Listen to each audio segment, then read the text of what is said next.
আকাশ তার কোম্পানির কাজে নিজের শহরের বাইরে একটা ছোট্ট শহরে যায়। সেখানে তার কাজ শেষ করতে করতে অনেক রাত হয়ে যায়। পাশেই একটা হোটেল ছিল, তাই আকাশ ভাবে সে আজ রাতটা সেখানেই থেকে যাবে। তো সে ওই হোটেলে যায়। যখন আকাশ সেখানে পৌঁছায় তো রিসেপশনিস্ট তাকে বলে সমস্ত রুমই ফুল আছে। তখন অনেক রাত হয়ে গিয়েছিল এবং বাইরে অনেক ঠান্ডা ছিল। এত রাতে আকাশ এখন কোথায় যাবে? আকাশ রিসেপশনিস্টকে অনেক অনুরোধ করে। তখন রিসেপশনিস্ট তাকে একটা রুম দেয়, কিন্তু তাকে বলে দেয় আপনি আপনার রুম 12টার পর কোনোভাবেই খুলবেন না, কেউ ডাকলেও খুলবেন না।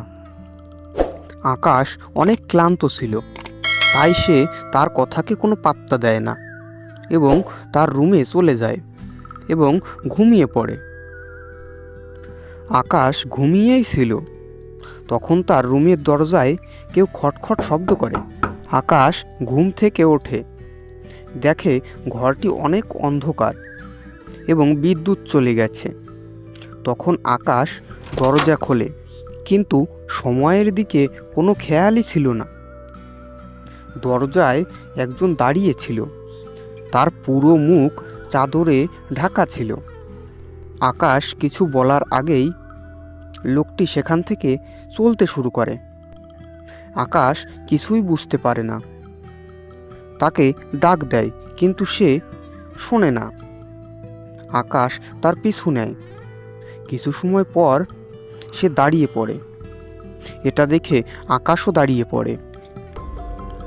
তখনই ওই লোকটি ঘুরে দাঁড়ায়। আকাশ যা দেখে তা দেখে সে প্রচণ্ডভাবে ভয় পেয়ে যায়। আকাশ দেখে একটা ভয়ঙ্কর চেহারা, তার চোখ দুটো দেখতে কি ভয়ানক। আকাশ প্রচণ্ড ভয় পায় এবং দৌড়ে তার ঘরে চলে যায়। আকাশ তখন দেখতে পায় তার ঘড়িতে রাত 12:30 বাজে। তখন আকাশের সেই রিসেপশনিস্টের কথা মনে হয়। আকাশ ভয়ে ওই রাতে আর ঘুমায় না। সারা রাত ঘরের দরজায় ঠক ঠক শব্দ হয়। পরদিন সকালবেলা আকাশ রিসেপশনিস্টের কাছে যায়। রিসেপশনিস্ট তাকে বলে 2 বছর আগে ওই রুমে এক লোক আত্মহত্যা করেছিল। তারপর থেকে ওই রুম বন্ধ এবং শোনা যায় ওই রুমে তার আত্মা থাকে। এটা শুনে আকাশ অনেক ভয় পায় এবং দ্রুত বাড়ির জন্য রওনা দেয়। এখনও রাতের বেলা আকাশের সেই ভয়ঙ্কর চেহারার কথা মনে পড়লে রাতে ঘুম আসে না। ভিডিওটি যদি আপনাদের ভালো লাগে তবে অবশ্যই লাইক করবেন এবং কমেন্টে আপনাদের মূল্যবান মতামতটি জানাবেন। আর এরকম ভিডিও দেখতে আমাদের চ্যানেলটি সাবস্ক্রাইব করে রাখবেন। ধন্যবাদ।